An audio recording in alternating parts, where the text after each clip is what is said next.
सीधा शुरू करते हैं। आज हम बात करेंगे एक ऐसी पौराणिक कथा की जो सुनने में जितनी अद्भुत है, इसका अर्थ उतना ही गहरा है। भगवान विष्णु का वामन अवतार और महाबली राजा बलि की वो कहानी जहां भगवान ने एक राजा से उसका सब कुछ ले लिया। अब सोचने वाली बात यह है कि क्या कोई असुर इतना महान हो सकता है कि स्वयं भगवान विष्णु को उसके द्वार पर भिक्षा मांगने जाना पड़े। मतलब जो पूरी सृष्टि को पालने वाले हैं, उन्हें एक दानव के सामने हाथ क्यों फैलाने पड़े। चलिए इस विरोधाभास को समझते हैं। महाबली बलि का साम्राज्य। अगर हम राजा बलि की बात करें, जो कि परम भक्त प्रहलाद के पोते थे, तो वो एक बेहद न्यायप्रिय और धार्मिक शासक थे। उनकी प्रजा बहुत सुखी थी, लेकिन परेशानी कहाँ शुरू हुई। उनकी अपार शक्ति ने एक बहुत बड़ा ब्रह्मांडीय संकट खड़ा कर दिया था। अपनी कठोर तपस्या के बल पे उन्होंने स्वर्ग लोक पर अधिकार जमा लिया। अब एक असुर के पास स्वर्ग का सिंहासन आ जाने से पूरी सृष्टि का जो संतुलन था वो बिगड़ गया। देवराज इंद्र और बाकी सभी देवता स्वर्ग से निकाल दिए गए। बलि भले ही एक बहुत अच्छे राजा थे, लेकिन उनका स्थान स्वर्ग में तो बिल्कुल नहीं था। देवताओं की पुकार और वामन अवतार। अब जब संतुलन बिगड़ा तो देवताओं में हाहाकार मचना ही था। घटनाक्रम कुछ इस तरह चला। सबसे पहले राजा बलि ने स्वर्ग पर कब्जा किया।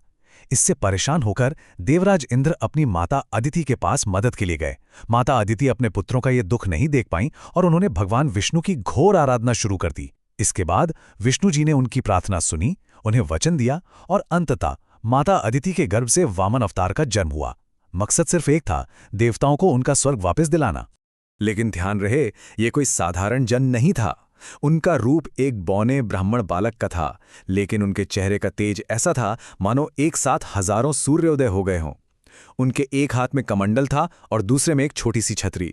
उस नन्हे से शरीर में इतनी ज्यादा दैवीय ऊर्जा समाई हुई थी, जिसे देखकर ही कोई भी पूरी तरह से मंत्रमुग्ध हो जाए। 3 पग भूमि का बाण। उसी समय नर्मदा नदी के तट पर महाबली बलि एक विशाल अश्वमेध यज्ञ कर रहे थे। ये वो यज्ञ होता है जो चक्रवर्ती सम्राट बनने के लिए किया जाता था, और इस यज्ञ का एक कड़ा नियम था, बलि के द्वार से कोई भी खाली हाथ नहीं लौटेगा।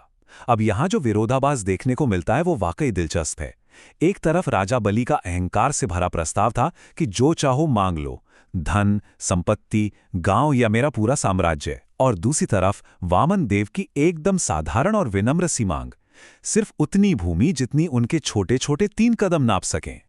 बस यहीं पर कहानी में एक बहुत बड़ा मोड़ आता है। दानवों के गुरु शुक्राचार्य वामन देव को देखते ही उनकी असलियत पहचान गए। उन्होंने तुरंत राजा बलि को चेतावनी दी, कहा कि अपना वचन बिल्कुल मत देना। ये कोई साधारण बालक नहीं, स्वयं विष्णु हैं, और ये तुम्हारा सब कुछ छीन लेंगे। पर बलि कहाँ रुकने वाले थे। वो अपने वचन के पक्के थे। उनका सोचना था कि अगर स्वयं सृष्टि के रचयिता मेरे द्वार पर भिक्षा मांगने आए हैं, तो अपना सब कुछ लुटा देना ही मेरा सबसे बड़ा सौभाग्य होगा। ब्रह्मांड को नापते भगवान। और फिर जो हुआ वो रोंगटे खड़े कर देने वाला था। जैसे ही राजा बलि ने वचन दिया, वो नन्हा सा ब्राह्मण बालक अचानक से विशाल होने लगा। उनका स्वरूप इतना बड़ा हो गया कि उनका सिर सीधे आकाश को छूने लगा।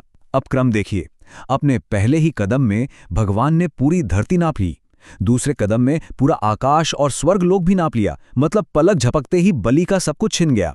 अब ब्रह्मांड में कोई जगह ही नहीं बची थी। तब भगवान ने पूछा, बलि, 2 कदम में तो सब खत्म हो गया, अब बताओ अपना तीसरा कदम में कहां रखूं? अहंकार का अंत और सीख।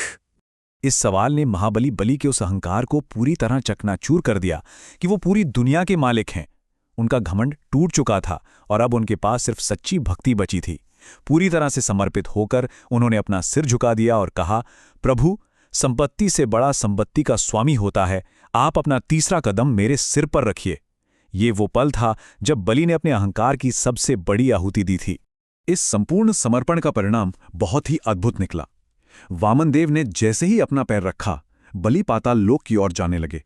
लेकिन विष्णु जी उनके इस निस्वार्थ त्याग और वचनबद्धता से इतने ज्यादा प्रसन्न हुए कि उन्होंने बलि को पाताल लोक का राजा घोषित कर दिया। और इससे भी बड़ी बात, स्वयं भगवान उनके रक्षक बन गए और उनके द्वार पर पहरेदार के रूप में खड़े हो गए। तो अगर हम इस पूरी महागाथा के सार को समझें तो मुख्य रूप से 2 बातें सामने आती हैं।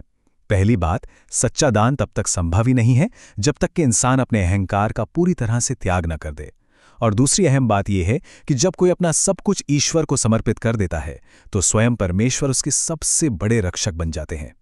अपनी मैं यानी अपने गर्व को छोड़ना ही आध्यात्मिक दान का सबसे ऊंचा रूप है। इस चर्चा के अंत में एक बहुत ही गहरा सवाल उठता है। आज के इस आधुनिक युग में सच्ची शांति पाने के लिए हमें अपने अहंकार के किन साम्राज्यों का आत्मसमर्पण करना चाहिए? महाबली बलि की ये कथा सिर्फ कोई बीता हुआ इतिहास नहीं है, बल्कि आज भी हमारे भीतर पनपने वाले घमंड को पहचानने का एक बहुत बड़ा आईना है। इसी विचार के साथ आज का ये विश्लेषण हम यहीं समाप्त करते हैं।